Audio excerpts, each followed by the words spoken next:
Bien, nous sommes aujourd'hui le vendredi 22 mars 2016 et je viens vous partager encore ici avec vous quelques éléments qui viennent rentrer en résonance avec un témoignage que je vous ai mis en ligne là encore la dernière fois, dans lequel je parlais de certaines réalités dont Dieu nous a permis de prendre conscience en nous faisant des révélations sur le sujet, notamment par le biais de ces pasteurs. Et je disais comment je me rappelle je disais la dernière fois comment je me rappelle qu'à une période non loin de ma conversion et de mon baptême, quand j'étais jeune chrétienne, je me rappelle d'une des premières prédications que j'ai entendues il y a maintenant plus de 10 ans, où un pasteur disait que tous les accidents et drames que l'on voit se produire sur Terre, et notamment tout ce dont on entend parler dans les faits divers, dans les journaux nationaux ou internationaux, sont provoqués par le diable. Tous les conflits, drames, séparations, divorces, événements tragiques, etc., etc., mais aussi tous les accidents et tout, j'ai envie de dire, toutes les survenues d'événements terribles et grave. Et en fait, il avait particulièrement parlé des accidents. Et ce témoignage de ce pasteur, bien sûr, qui était vraiment étayé, il a défendu ce jour-là une thèse qui était étayée par bien des événements qui venaient soutenir cette thèse.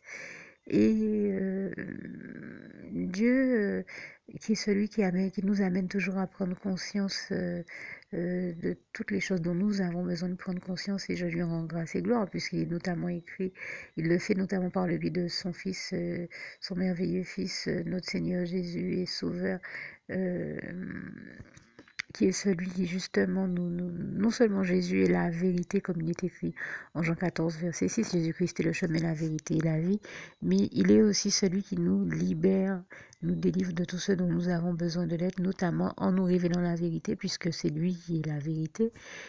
Et c'est ainsi qu'il est écrit en Jean 8, verset 36, si donc le Fils vous a affranchi, c'est que vous êtes réellement libre, et nous continuerons à être réellement libres, puisque Jésus lui aussi continue à nous libérer, à nous affranchir, à nous délivrer, à nous guérir de tout ce dont nous avons besoin de l'être, tout comme il nous a délivrés de l'esclavage et qu'il continue à nous délivrer de toute forme d'esclavage, notamment celui du péché, quels que soient les biais par lesquels et les êtres humains qu'il utilise et les êtres humains par les biais desquels qu'il utilise pour ce qu'il utilise pour se faire. Et je lui rends grâce et gloire, vraiment toute la gloire.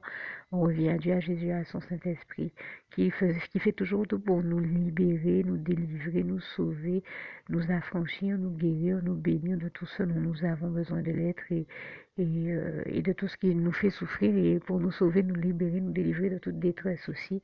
Et toute la gloire revient à Dieu, à Jésus, à son Saint-Esprit, comme ceci au passage du psaume 34, versets 5 à 20, là encore, le démontre bien. Et c'est ainsi que le Seigneur est venu me parler de cette même question à travers une sœur à qui il a mis à cœur de me parler d'une autre thèse qu'avait développée un pasteur dans son église. Donc il n'était pas la même église où celle où j'avais assisté la première fois à une autre prédication, mais qui vient là encore corroborer la thèse de ce qu'avait dit le premier pasteur dans sa prédication, et rentrer en résonance. Donc ces deux prédications qui rentrent en résonance l'une avec l'autre et qui confirment l'une et l'autre les vérités que chacune contenait, et je rends grâce et gloire à Dieu, un peu comme le principe de vase communicant. Et je remercie le Seigneur, et comme j'ai l'habitude de le dire, Dieu qui est le meilleur de tous les communicants, et bien pour toutes les bonnes communications et informations qu'il nous donne toujours, puisqu'il est le seul à pouvoir nous donner toutes les informations dont nous avons besoin, et toute la gloire lui en revient, lui qui est le meilleur des communicants. Je remercie en grâce et gloire ici l'Éternel, notre merveilleux Dieu d'amour, pour toutes les informations qui nous permettent d'engrammer, donc pour toutes les bonnes prises de conscience qu'il permet dans nos vies, et toute la gloire lui en revient. Et elle disait donc, cette sœur en Christ, qu'elle avait entendu un pasteur invité dans son église euh, dire qu'il avait remarqué que partout où enfin que certaines études même démontrent que partout où il y a des ronds-points, il y a une recrudescence des accidents. Et ce n'est pas surprenant. Et moi qui habite non loin de rond-point, je peux vous dire que ben, avant, quand ce rond-point-là n'existait pas, parce que nous habitons sur, on va dire, non loin d'une nationale où avant il n'y avait pas ce rond-point-là et où depuis on a vu s'implanter sur cet axe-là au moins 6 ronds-points. Et justement, elle disait, la sénatrice qui était à la maison, qu'une étude avait été faite qui démontrait qu'il y avait une recrudescence des accidents dans tous ces ronds-points-là. Et vraiment, sur l'axe en particulier, il y avait même une étude qui avait été faite sur l'axe, justement, des ronds-points qui sont sur le long de la nationale qui passe derrière chez moi et qui démontrait comment c'était le diable qui avait fait en sorte que les gens mettent des ronds-points sur cet axe-là et des ronds-points qui n'existaient pas avant et qui génèrent comme ça chaque fois pour les gens qui ont des problèmes, des difficultés à gérer la priorité, à gérer comment aborder correctement un rond-point. Et bien, toutes ces questions-là, j'ai envie de dire, sont autant de biais par lesquels le diable amène les gens dans la confusion, l'aveuglement et les amène à faire des accidents. Et je me rappelle d'avoir entendu quelqu'un un jour babiller en disant, je ne comprends pas que dans ce pays-là, on en soit à avoir maintenant la manie de mettre des ronds-points partout. Un peu comme si on voudrait faire le peuple tourner en rond dans tous ces ronds-points. Ça fait des années, des milliers d'années qu'on roule tranquillement ici. On n'a jamais eu besoin de ronds-points. Subitement, les gens viennent nous imposer de mettre des ronds-points partout. Nous trouvons ça un peu bizarre, d'autant que voilà, il y a une recrudescence d'accidents dans les ronds-points. C'est un peu bizarre. Eh bien, j'ai envie de dire, et c'est, je pense, tellement vrai que je vois que l'ennemi s'amuse dans des ronds-points comme dans d'autres types de configurations qui ne sont pas les meilleures à générer des accidents. Et j'ai déjà vu ça dans plusieurs coins ici, où si vous voulez, on voit qu'il a aveuglé ceux qui ont été employés certainement à faire des travaux sur ces routes-là. Et je pense qu'il l'utilise d'ailleurs. Là aussi, ça fait partie des choses que nous avons déjà découvert. Certains travaux qui sont effectués des fois sur la route pour générer des blocages, générer des accidents, mettre des barrages, puisque ceux qui construisent les routes ou font des travaux dessus sont bien obligés de mettre des barrages pour travailler sur les portions de route où ils sont. Mais il arrive souvent que la nuit utilise même ça pour générer des problèmes, des blocages et gêner certains chrétiens dans leur vie aussi. Nous avons déjà été témoins de ces réalités-là. Et tout comme nous pouvons voir, si vous voulez, des tas de routes ou des situations ou des configurations, on a l'impression, sont étudiées par l'ennemi pour provoquer des problèmes, des accidents, des blocages, des situations problématiques. Et c'est tellement vrai qu'il y a au moins 2 supermarchés où il m'arrive d'aller et où je vois que les parkings ont été très mal conçus. Et on a l'impression qu'ils sont même conçus de manière à ce que ça génère des situations problématiques et voire des accidents. Et où c'est pas qu'ils ils ont été nécessairement conçus pour ça, mais leur problème, c'est que leur mauvaise conception ou leur mauvaise configuration entraîne ça. Et là, ça fait 2 fois qu'il m'arrive d'être en attente sur le parking d'une même surface, d'un même supermarché, dans une voiture, et de voir que, je dis 2 fois, ça doit même peut-être au moins faire 3, dans 2 supermarchés différents. Alors, dans un, ça a été 3 fois, mais dans un autre, une quatrième, si vous voulez, ou quand une voiture attend tout simplement quelqu'un, ou quand quelqu'un qui est dans une voiture attend une autre personne qui est en train de faire des courses à l'intérieur, euh, elle se retrouve à être dans des situations génératrices d'accidents. Là, j'ai encore vécu cette situation euh, le week-end dernier et je veux dire que à la longue, ça finit par m'interpeller. et m'amener à en parler parce que je me demeure persuadée qu'il y a des manières très simples d'éviter les accidents qui se retrouvent à être produits par ces mauvaises configurations-là des parkings et qu'il y a des solutions à apporter à ça. C'est pas pour rien que j'en parle ici. N'hésitez pas à me rejoindre dans la prière pour que, pardon, là encore, je l'ai déjà dit, je suis un petit peu grippée, veuillez m'excuser, mais pour que le Seigneur Jésus donc amène ses réponses et ses solutions à ces situations, ces mauvaises configurations, afin qu'on soit délivré de tout ça. Et donc, il y a un premier supermarché où j'ai eu l'occasion d'être en attente dans la voiture d'un taxi. Et il était pourtant positionné là où il fallait, mais on se rendait compte que chaque fois qu'une voiture passait, elle effleurait la sienne. Et il y en a une qui a carrément égratigné sa voiture. Et ça a donné, surtout ici, où certaines personnes sont très, très préoccupées des choses en rapport avec leur voiture, une situation problématique tout de suite que bien sûr j'ai bien vu que c'était le diable qui avait provoqué sous mes yeux. Et ça m'est arrivé d'être témoin là encore 3 fois dans un autre supermarché, sur le parking d'un autre supermarché, de pratiquement la même chose. C'est-à-dire ça m'est arrivé d'être en attente dans une voiture et de voir que sous mes yeux, des voitures arrivaient, allaient se garer derrière d'autres euh, parce que les personnes peut-être qui arrivaient se disaient, ben, j'ai qu'un article ou deux à prendre, vu qu'il n'y a plus de place dans le parking, je me gare par ici, puisqu'il n'y a personne dans le véhicule qui est devant moi, et, et je vais prendre rapidement mes deux articles. Alors déjà là, si le premier qui a garé revient avant celui qui pense n'avoir que deux articles à prendre et revenir rapidement, s'il revient avant, déjà là, c'est générateur d'une première dispute, d'un premier problème, d'une première situation problématique. Mais très souvent, le pire, c'est que celui qui a garé et qui ne sait pas que quelqu'un est venu garer derrière lui ou qui ne s'en est pas nécessairement rendu compte, fait une marche arrière et fonce dans la voiture de l'autre. Et ça fait au moins 3 fois que je vois que ça arrive sous mes yeux, que des gens font marche arrière et emboutissent le véhicule qui est derrière parce qu'ils ne s'étaient pas rendu compte qu'il y avait un véhicule derrière, soit que le véhicule était garé, soit que le véhicule était en train d'arriver au moment où eux, ils sortent de l'emplacement où ils étaient. Et cet endroit-là, j'ai vu ça se faire, je pense, au moins 2 fois sous mes yeux. Et c'est où des véhicules arrivaient sans que ceux qui sortent, vu la mauvaise configuration de, de, de, de, de,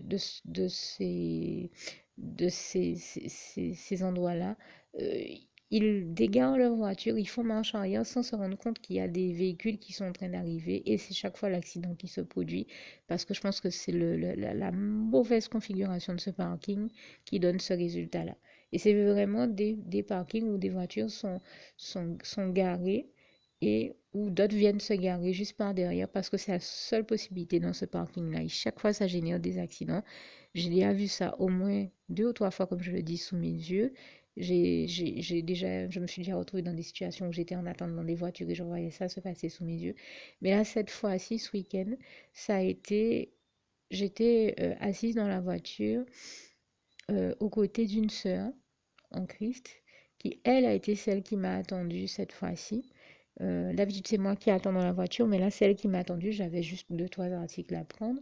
Et, euh, nous repartions juste après. Et en fait,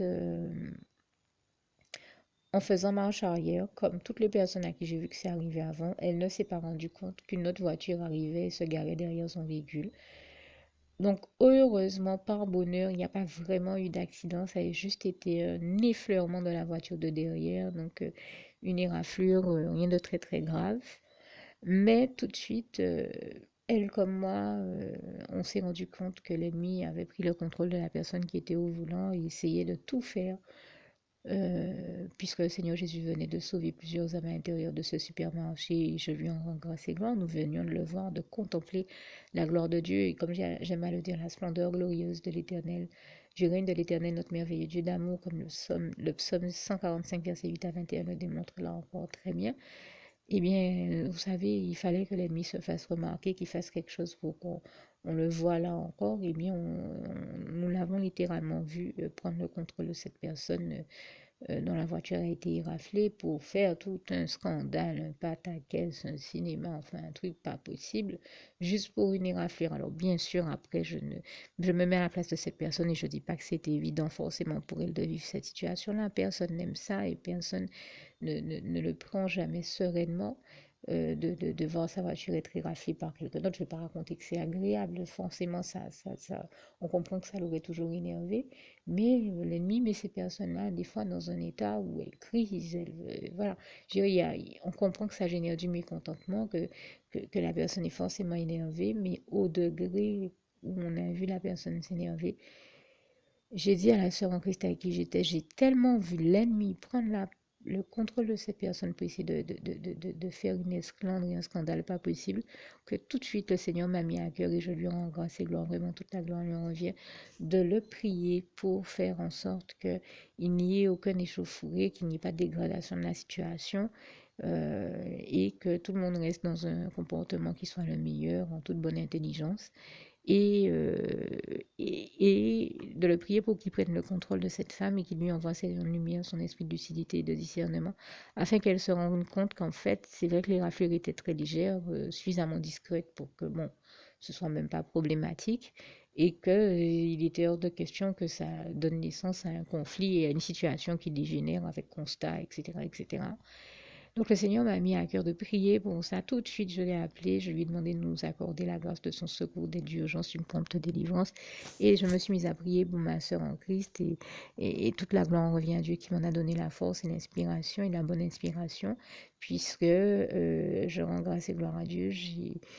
J'ai vraiment vu la gloire de Dieu ce jour-là encore ici, ce dont je voulais témoigner ici, un Dieu qui nous a vraiment délivrés de manière extraordinaire de cette situation, parce que je vous assure que c'était très mal passé, très mal parti, pardon, et ça s'était mal passé. J'ai vu la sœur un peu sursauter et me dire, mon Dieu, j'ai vu comme toi le diable au début à travers cette personne qui faisait tout pour m'emmerder, j'ai eu une très grande frayeur. Il a tout fait pour que la situation se dégrade, se dégénère et dégénérer un conflit très grave là encore. Mais elle me dit, je ne sais pas comment, Dieu a fait en sorte qu'il n'y ait pas de constat, qu'il n'y ait pas de drame et que cette personne me dise, écoutez, bon, pour cette fois-ci, je vais laisser tomber, je vais vous laisser partir parce que je me suis rendu compte que bon, mais c'est rien de grave, c'est juste une éraflure, il n'y a pas de drame. Et en effet, j'avais aussi prié pour qu'elle laisse tomber sans demander, sans faire de complications. Et c'est exactement ce que le Seigneur a fait. Il a vraiment exaucé ma prière et il a envoyé ses rayons de lumière, son esprit de lucidité et de discernement afin que cette dame se rende compte que il n'y avait pas. Le plus important, c'est qu'il n'y avait aucun dégât humain. Bon, nous le savons, le matériel, c'est jamais le plus important. Donc, et que bon, la petite éraflure qui était là n'avait pas besoin de donner lieu à un constat, à une complication des choses inutilement. Et je rends grâce et gloire à Dieu, à Jésus, à son Saint-Esprit qui a vraiment exaucé nos prières, qui nous a délivrés, sauvés dans cette situation-là, et puis qui nous a protégés aussi, parce que ça aurait pu donner lieu à un accident beaucoup plus grave. Et nous comprenons bien entendu que c'est ce que le diable cherchait à provoquer, ou cherche à provoquer toujours dans ces lieux-là où, comme je le disais, les parkings, où des fois les routes sont mal configurées, et où il s'engouffre pour générer, comme je le dis, des accidents, des situations problématiques ou des conflits. Eh bien, je tenais à rendre grâce et gloire à Dieu qui nous a sauvé la vie ce jour-là, qui a fait que ce soit quelque chose de très léger, là où ça aurait pu être un accident très grave ou beaucoup plus grave. Et ça me donne aussi l'occasion, et je tenais à remercier, à glorifier Dieu sur ce point-là et à témoigner de sa gloire, vraiment toute la gloire lui en revient. Et ça me donne aussi l'occasion, puisque je parle de la question des accidents, de rendre grâce et gloire à Dieu, que j'ai déjà vu sauver la vie de beaucoup de personnes dans les routes, sur les routes, dans les accidents ou autres. Euh, Comme il est toujours en train d'accorder la grâce de son secours, d'aide d'urgence, de sauver, de prolonger la vie de tous ceux pour qui le souhaitent et chaque fois que c'est possible et nécessaire. Et je lui rends grâce et gloire, mais aussi à dire que je pense quand je dis ça, notamment à deux pilotes automobiles bien connus qui sont des champions de course chez nous en Guadeloupe, dont je l'ai vu sauver la vie, je lui en rends grâce et gloire. Et même au niveau international, j'ai déjà vu le Seigneur sauver des vies de pilotes automobiles dans des situations pas possibles. Et je lui en rends grâce et gloire puisque ça avait été à l'époque le cas pour Schumacher. et qui avait fait un accident pas possible. Et je me rappelle que je crois que la voiture, le véhicule avait même pris feu et qu'on disait qu'il n'y a que Dieu qui a pu lui le sauver de cette situation et toute la gloire lui en revient. Eh bien, c'est arrivé, je crois, la semaine dernière ou la semaine d'avant, au journal de 20 heures, on disait que Alonso, le pilote automobile, est ressorti miraculeusement d'un accident, mais on disait c'est un véritable miracle que cet homme-là soit encore en vie. Et les gens disent ça, mais sans se rendre compte, il n'y en a bien sûr pas un seul pour vous dire, puisque les trois quarts du temps, ce ne sont pas des chrétiens qui parlent. Vous n'allez jamais entendre au journal de 20 heures ce que nous aurions tellement souhaité, nous qui sommes chrétiens, entendre. Donc on allume notre télé et qu'on entende franchement les gens dire, écoutez, nous avons encore vu, contempler la gloire de Dieu aujourd'hui, que nous avons vu sous nos yeux sauver des vies et accomplir des miracles. Les gens ne diront jamais, gloire à Dieu, dans le monde où nous vivons, gloire à Dieu qui a encore fait des miracles aujourd'hui. Non, ils vont vous dire, ah ben, tel est sorti de telle situation, de tel accident, miraculeusement. Mais miraculeusement, ça veut dire quoi quand on analyse en profondeur ce terme-là? Que Dieu a fait le miracle de sauver la vie de la personne qui était en danger sous nos yeux. Et toute la gloire en revient à Dieu. Quand vous voyez des gens ressortir de véhicules totalement en feu, des fois le véhicule est totalement en feu, des fois eux-mêmes sont totalement en feu et Dieu les fait ressortir de là indemne, il n'y a que Dieu qui peut faire ce type de miracle-là. Nous comprenons que c'est le diable qui enflamme ces voitures-là et des fois ces personnes-là, ces coureurs-là. Mais s'ils en sortent indemnes, c'est parce que Dieu a étendu la main, les a délivrés du feu dans lequel l'ennemi les avait mis. Et toute la gloire revient à Dieu, à Jésus, à son Saint-Esprit.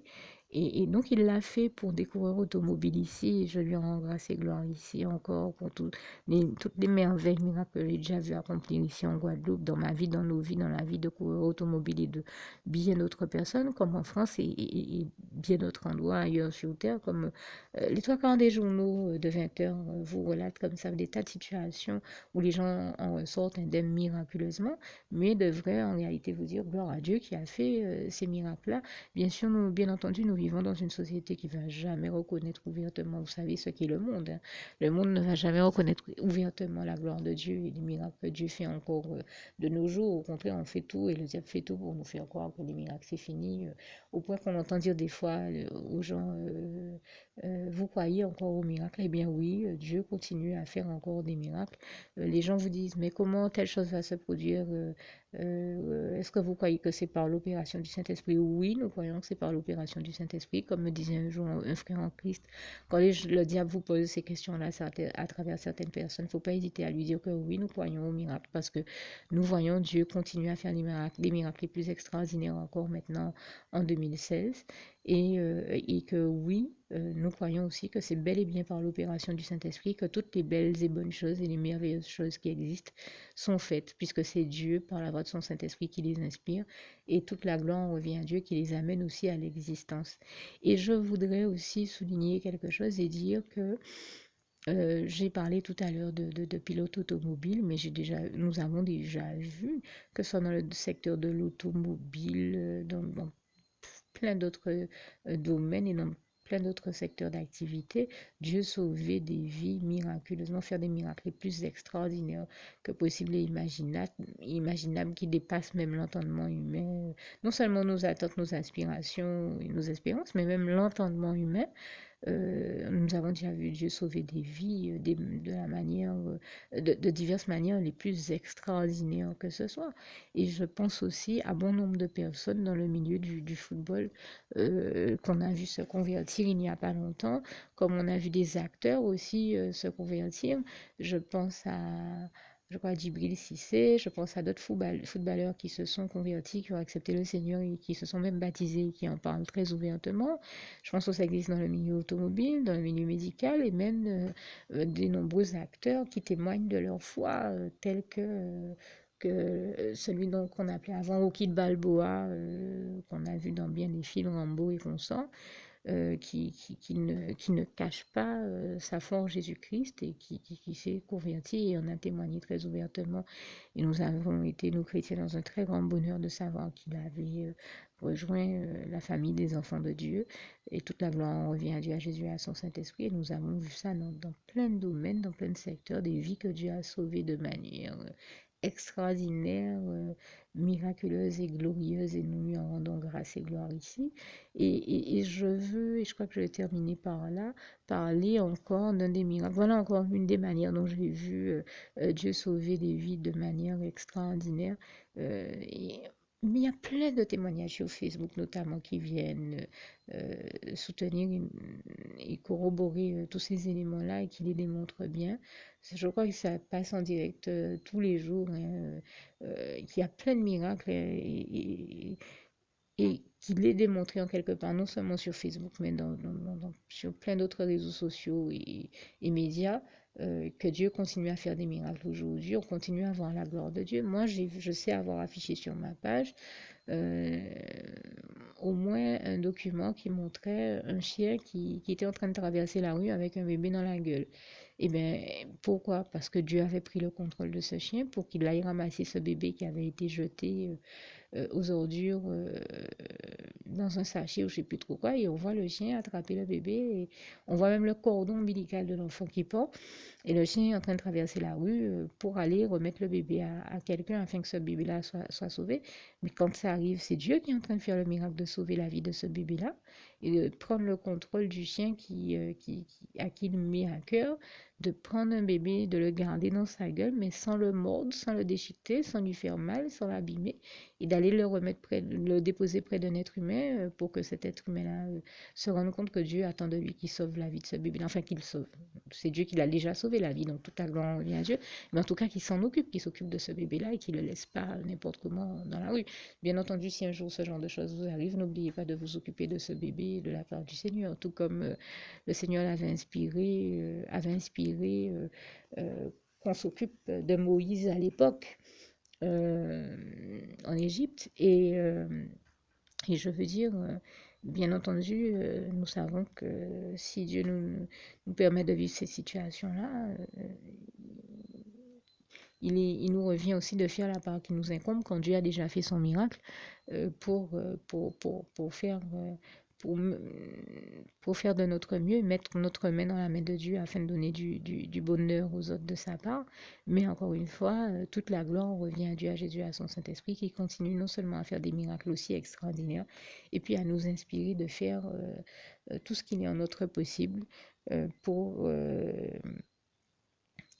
sous l'inspiration du Saint-Esprit, faire tout le bien que Dieu attend de nous que nous fassions, surtout quand nous voyons tout ce que Dieu met en place, non seulement pour amener les gens à la vie, pour amener toutes les bonnes et belles choses à la vie, à l'existence, et aussi toujours faire en sorte que non seulement la vie soit, mais qu'elle continue, qu'elle perdure et que on en arrive même une fois qu'il nous a sauvé la vie et fait passer par des phases de survie, à sortir de ces phases de survie pour en arriver à continuer à vivre et à vivre pleinement et à mener une vie épanouie, épanouissante et qui peut même être aussi une vie à travers laquelle le Seigneur bénit bien d'autres personnes et toute la gloire lui en revient puisqu'il utilise souvent voilà, certaines vies pour qu'elles deviennent des instruments de bénédiction entre ses mains et qu'elles viennent impacter positivement d'autres vies et toute la gloire revient à Dieu, à Jésus, à son Saint-Esprit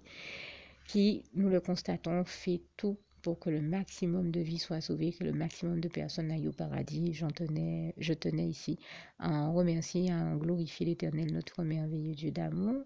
Et j'en profite également pour inviter tous ceux qui ont envie de vivre le bonheur d'aller au paradis dans la merveilleuse demeure de Dieu, de Jésus, de son Saint-Esprit, à adresser justement au Seigneur Jésus la prière qui va suivre et qui constitue déjà en soi le premier pas, l'un des premiers pas que l'on puisse faire pour s'assurer d'aller en direction du paradis. Et je termine en vous laissant avec ce si beau passage de Philippiens 4, verset 7. Que la paix de Dieu, qui surpasse toute intelligence, garde vos cœurs et vos pensées en Jésus-Christ. N'oubliez surtout pas de faire la prière qui suit. Que Dieu vous garde et vous bénisse tous. À bientôt. Alors pour toutes celles et ceux qui ne l'auraient jamais encore fait auparavant, je partage avec vous ici la prière par le biais de laquelle le Seigneur Jésus m'a sauvé la vie et vous invite tout simplement à lui ouvrir vos cœurs, à être sincère avec lui dans ce que l'on va dire ici.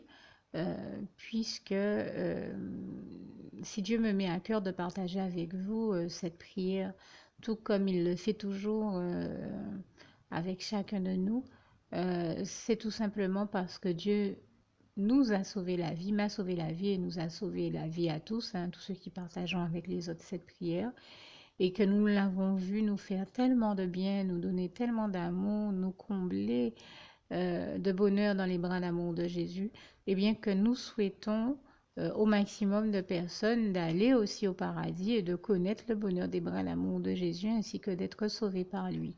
Mais bien entendu, pour être sauvé, encore faut-il prendre le temps de demander à l'être et d'accepter donc le Seigneur Jésus-Christ comme son sauveur personnel, ce qui est ici l'objet de cette prière.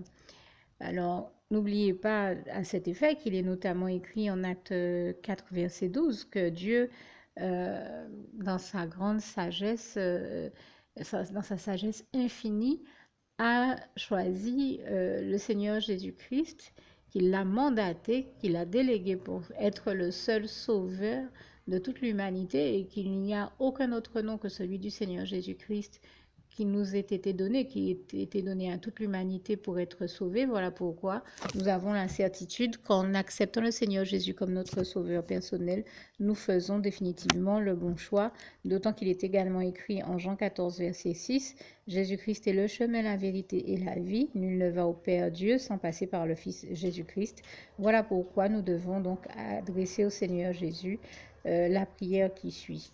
Donc Seigneur Jésus-Christ, n'hésitez pas donc à dire cette prière à haute voix en vous mettant bien entendu dans un lieu où vous savez que vous pouvez prier en toute sérénité.